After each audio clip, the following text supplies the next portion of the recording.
You ever wonder where great business ideas really come from? I mean, is it just a lightning strike of genius that hits a lucky few? Nope. It's actually a process. Think of it like a funnel. It all starts with these simple clues that are, believe it or not, all around us.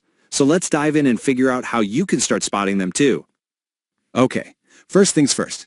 We got to be on the same page about what an opportunity actually is. See, it's not just some random idea. An opportunity is, well, it's a whole set of circumstances coming together in just the right way, creating a real need for something new. That's our target. It's a need out there, just waiting for someone to fill it. Right. So that's the million-dollar question, isn't it? If opportunities aren't just random thoughts that pop into your head, where on earth do you find them? More importantly, how do you train your brain to actually see these things when so many other people just walk right by them? So here's our game plan. We're going to break it all down using what we call the opportunity funnel. We'll kick things off by spotting clues around us, then we'll get into finding problems and gaps. From there, we'll talk about developing the right mindset, harnessing the creative process, and we'll wrap up with your very own idea generation toolkit. All right, let's jump into that first part, spotting clues around you. This is the widest part of our funnel. It's all about looking outward. Because let's be real, the biggest opportunities, they don't just pop up out of nowhere. They're usually riding these huge waves of change that are constantly reshaping our world. And those waves of change, they usually fall into four big categories. You've got economic trends, how people are spending their money. Then there are social trends, like the massive shift towards health and wellness we're seeing. Of course, you have technological changes. Think about how mobile devices have changed literally everything. And finally, there are political and regulatory shifts. Every single one of these areas is a potential goldmine for new ideas. Okay, so we've looked at the big 30,000-foot view. Now let's bring it way, way down to earth, because the next huge source of opportunities is a lot closer to home. I'm talking about the everyday frustrations, the little annoyances, the things that just don't quite work right. I love this quote by John Gardner because it just hits the nail on the head. Every problem is a brilliantly disguised opportunity. See, most people get annoyed by a problem. An entrepreneur looks at that same problem and asks, okay, how could I fix this? That little shift in perspective, that's everything. You know that feeling, right? We've all had it. That I wish it existed moment. You're trying to solve a problem, you're searching for a product or a service, and you just hit a wall. It doesn't exist.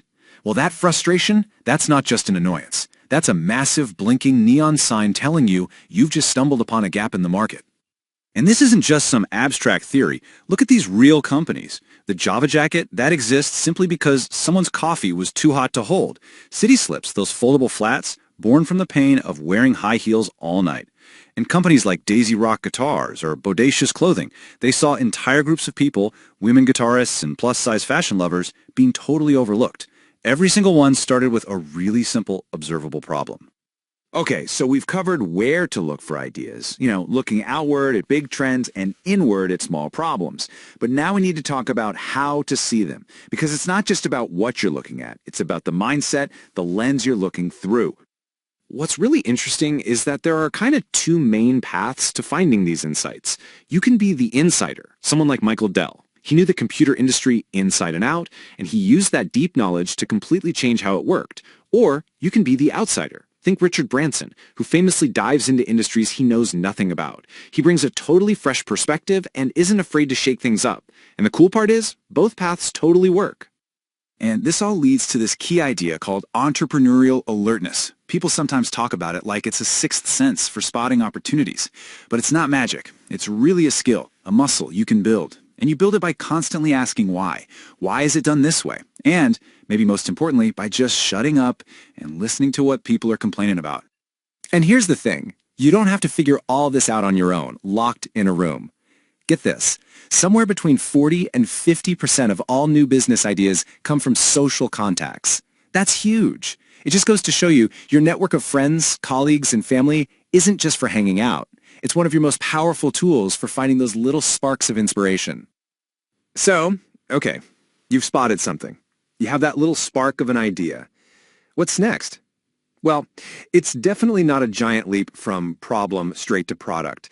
There's actually a pretty well-defined creative process that helps you turn that initial spark into something, something real. It basically breaks down into 5 stages. First is preparation. That's just all the knowledge and experience you've gathered. Then comes incubation. This is where you just let the idea kind of simmer in the back of your mind. Number 3 is insight. That's your big aha moment. But here's the key. So many people stop there. The really crucial stages are next. Evaluation, where you have to be brutally honest and ask, is this actually a good idea? And then elaboration, where you start to really flesh it out and build it. And that brings us to the very end of our funnel, the most focused part. We've looked outward at the world, we've tuned our mindset, we get the creative process, so now let's talk about the practical stuff. What tools can you actually use right now to start generating and shaping your own ideas? Well, the classic is brainstorming, right? And the number one rule of brainstorming is simple. There are no bad ideas. You have to tell your inner critic to just take a break. The goal here is pure quantity over quality. Just get a ton of ideas down on paper, no matter how crazy they seem. We'll start through them later. Right now, we just need the raw material. Okay, so once you've got that big, messy storm of ideas from your brainstorming session, a mind map is the perfect way to start making sense of it all. It's a visual tool that lets you connect all those random thoughts back to a central concept. It helps you see how things relate in a way that a simple bullet point list just can't. A great example is the coolest cooler. The central idea was simple, make a better cooler.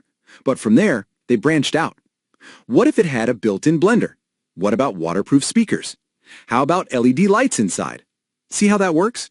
That visual branching took a simple idea and exploded it into a product packed with features.